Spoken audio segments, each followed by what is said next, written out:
Guys, তো দেখতে পাচ্ছ সকালবেলা তো উঠেই তো গেছি আমি। আর রয়েছে পিছনে এখানে ওই ঘরে চলছে যে ফ্যান পাশের ঘরে। তো প্রথমে আমি গোছাবো এই ঘরটা গুছিয়ে আমি ওই ঘরে যাব।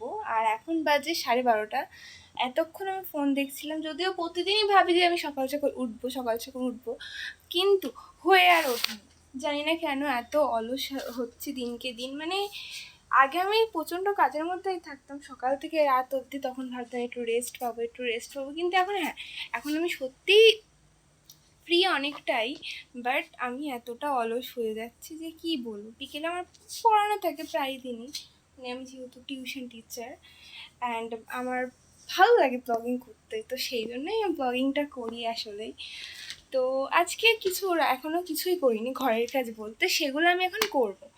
আর আমি এখন সুজি বানাবো, তারপর খাবার বানাবো, মানে দুপুরের খাবার বানানোর পরে আমি চান করার আগে আমার একটা ফুল গাছ লাগানোর আছে। ফুল গাছ ঠিক নয়, আসলে ড্রাগন ফল গাছ। ওটা ছিল প্রায় আমার কাজ শেষ হলো না, কিন্তু তার আগেই চলে এলো বৃষ্টি। দেখো, দেখতে পাচ্ছ বাইরে প্রচন্ড বৃষ্টি হচ্ছে, এই দেখো। কিন্তু এখন আমার কাজ শেষ হয়নি, আমি বলছিলাম যে রান্নার পরে আসবো, কিন্তু আমার এখনো কিছুই হয়নি। তারপরেও দেখো কি জোরে বৃষ্টি পড়ছে।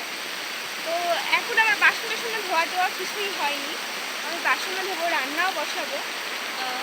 তো আর এখান থেকে মানে হ্যাঁ, এখান থেকে আমাদের খুবই জল পড়ে। তোমাদেরকে আমি সব কিছুই দেখানোর চেষ্টা করবো। এই যে দেখতে পাচ্ছি, এই যে দেওয়ালটা আছে, এই দেয়ালটা থেকে জল পড়ে। আর এই দেয়ালে দেখো, এই দেয়ালটা দাগও হয়ে গেছে, কিন্তু কিছু করার নেই। তো চলো আমি রান্না করতে দেখাচ্ছি।